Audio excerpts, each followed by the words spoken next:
Yo, I'm Big Brian, and let's talk football.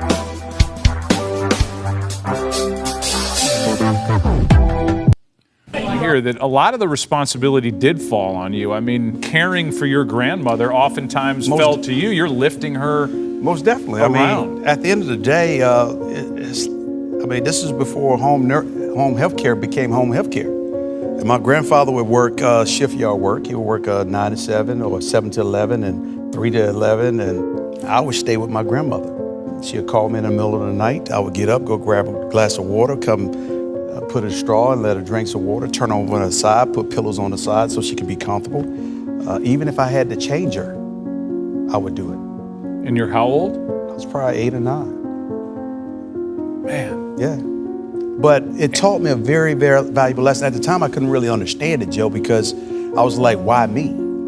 Like most young kids are very selfish. Why me? Why I got to do this? But it taught me a very valuable lesson about helping others who are in need and who cannot help themselves. We just need a helping hand. So. Beautiful. When did you first discover football? Probably when I was 7, watching the game with my father and some And you of his were a friends. Cowboy fan back then. Oh yeah. I was a kid. I mean, think about it. We only had like 3 stations back then: CBS, NBC, and if you had cable, you had TBS. You catch the Cowboys and the Redskins, the big rivalry games, the big primetime games on Sunday. Yeah, I was a big time Cowboy fan watching Roger Staubach and Dorsett and Drew Pearson and that team. Man, I just loved it. There was a time where I could not go to sleep. I used to beg my mom and dad just to let me stay up and see the halftime highlights of Monday Night Football with Howard Cosell doing the calling. And I would cry if they wouldn't let me watch that. And so, learning how to play the game before I actually got in the uniform is where it all began. Is it true that you did tell your dad at the age of 7 that you would play not just in the NFL, but for the Dallas Cowboys? The truth is, I told him I wanted to play professional football, and I wanted to play for the Dallas Cowboys. And that's what I told him I was 7. And so, he looked at me like I was crazy. A 7-year-old kid talking about, that's pipe dreams. You really matured fast. And when you do get into organized football, right, I would assume with your size and your strength, you were making headlines even back then. I was okay. I was okay. Don't be humble. No. It's called undeniable. Yeah, okay. Don't deny. All right, let me just say this. When I was 10 years old, I was forced to play with 11 and 12-year-old kids because I weighed too much to play with the 9 and 10-year-old kids, so they forced me to go up. Hearing people in the stands talk about this kid that's 10 years old playing with 11 and 12-year-old kids and competing at their level gave me some kind of insight of what I was able to do. Part of the issue with the weight are the thighs, right? That's always been your calling card. And they were big early. Thighs and ass, let me just say. Okay. It is what it is. When I talked to Troy Aikman about Emmitt Smith, he said you can throw it all away and just know one thing. You don't accumulate that kind of yardage if you don't show up to play. And he was the most dependable guy that he had ever seen. Now, that starts even in high school. Your sophomore year, you sprain an ankle. 2. Not 1, but 2. 2. And had to wear a cast in order to play. You get taped up at halftime. You're mad that they're not putting you back in the game. I'm hot. I'm livid. Because we're playing Tallahassee Ricketts in the playoff, first round of the playoff in Tallahassee. And I have 2 badly sprained ankles. And they allowed Gerald Williams, whom I know and love very dearly, to be the running back. They converted him from a defensive back to running back, and he carried the football for about 3 or 4 quarters. And I'm on the sideline, itching to get in the game, just flinching, just mad because I can't play. And Dwight just won't holding me back, and I'm just getting mad. And I turned to Jimmy. I said, "Man, y'all got to put me in the game." And the game was so close, real close. And I'm like, "Put me in." And finally, they gave in and let me go in, and we ended up winning the game in 4 overtimes. 4 overtimes. Wow. And your team would then go on to win the state championship after Right, that. but we would go on and play in Jacksonville the next week. And that game go into 7 overtimes.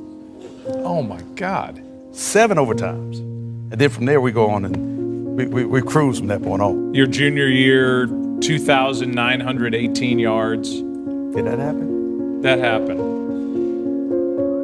Pretty good, huh? Not bad. Not bad. And you go on to win the 4A state championship. Yes, sir. So this downtrodden program goes from good to state champ at 3A to state champ at 4A, handing you the ball. Your coach said, yeah, we had three parts of our offense. We would hand the ball to Emmitt, we pitched the ball to Emmitt, and we threw the ball to Emmitt. That's what your high school did. Well, he simplified it, but I had other players too. What are your goals when you get to college? Goals in college, obviously to start and to get over about 1,500 yards, being modest, and score about 20 touchdowns, average 125 yards a game, win games, and those are my goals. Do you remember your first start? Yes, I do. It was a hell of a first start. Yes, it was. It looked like this. Here's Smith leading the way. McGrady. Smith's gone. Touchdown, Florida. Emmitt Smith looking for 200 yards in his second touchdown. Look at the move to the 5. Oh my, Emmitt Smith. There you go, Emmitt Smith. He now holds the record for rushing by a freshman running back in Florida history. Man, things are going about as well as they can go for you on the football field. Yeah, maybe individually, yes. Your junior year rolls around. You have another great year individually. Your head coach resigns. Yeah. Steve Spurrier's on his way in. Right. And that just happens to be when they're allowing juniors to head to the NFL draft. And that's, I mean, you've done all you can do at the University of Florida individually. Did you have a sense of where you might go in the draft? Didn't have a clue. Was it first, but now they make a move? I didn't know whether or not I would go to them or not, but I wasn't even thinking about that. I was thinking the top 10 based off of what people were saying. And I was nervous. You know, when I got that call from Jimmy, I was like, Cowboys? Would I like to wear a star on my helmet? I'm like, heck yeah. That was the question, right? Would you like to wear a star on your helmet? How would you like to wear a star on your helmet? I'm like, Coach, I would love to wear a star on my helmet. You don't understand. I mean, I don't think that they truly understood how much I absolutely love the Dallas Cowboys. Funny enough, you're rooming with Michael Irvin. That's funny. You're right. And he sees you writing down your goals. It's a goal, and your goal is to become the all-time leading rusher as a rookie. And he looked at me and started laughing. Started laughing like this dude doesn't know what he just got into. And you guys go 13-3. And for NFL fans, that's the start of this great rivalry with the 49ers in the postseason. I mean, man, that was fun as a fan to watch. We were playing not only against some of the greatest Niners football players, but we were playing with history too at the same time. That legacy that was left, the star back in the catch and all that kind of stuff. Sure. And so now we're playing in the ultimate game, the one game that's gonna set the ship right. The question becomes, are we the group to do it? Against Jerry Rice, Joe Montana, Steve Young, that great 49er team and great offensive players. Are we the group to do it? And the Cowboys advance to the Super Bowl. I don't mean to put a damper on it, but no. But you understand, we do have one game left to play. And everybody, you did one hell of a job. And the only thing else I got to say is, how about them Cowboys?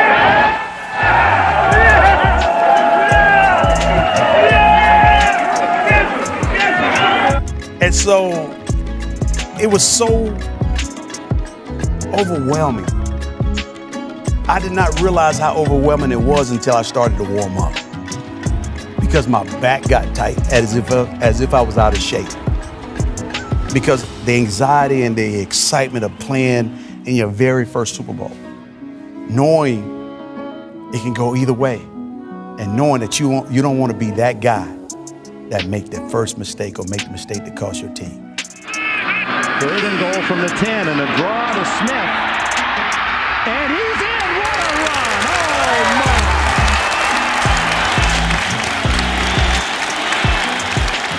They go back to big day as Super Bowl champion. Dallas 52, Buffalo 17.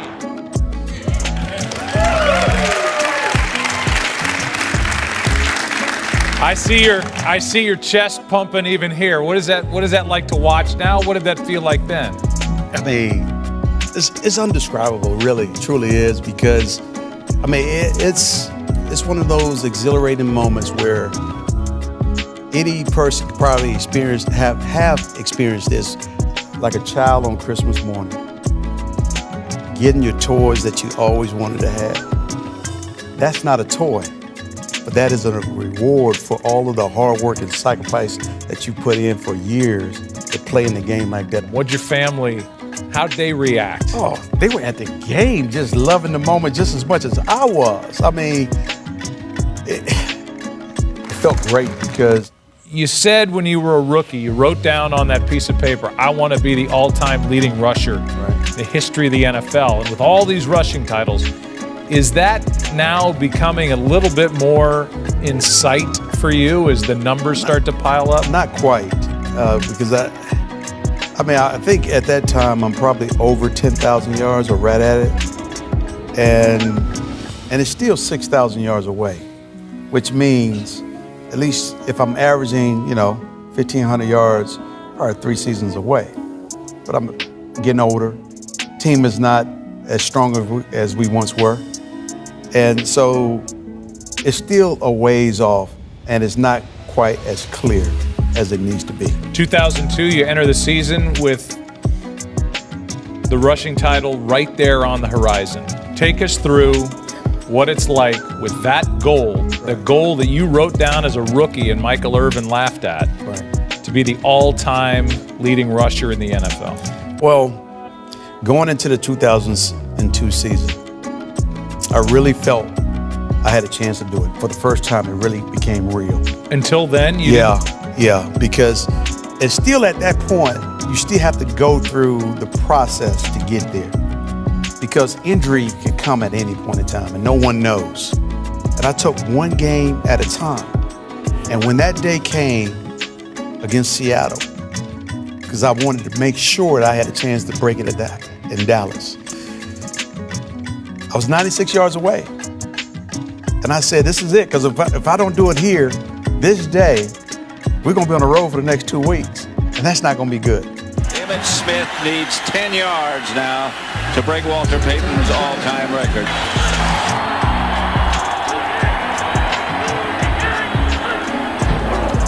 Emmitt again. Almost broken. Almost broken for a touchdown,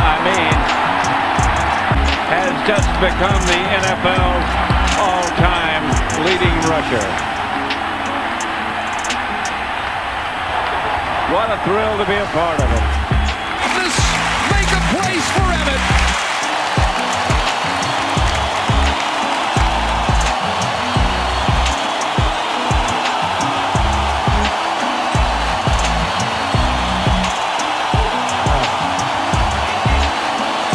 Yes, sir.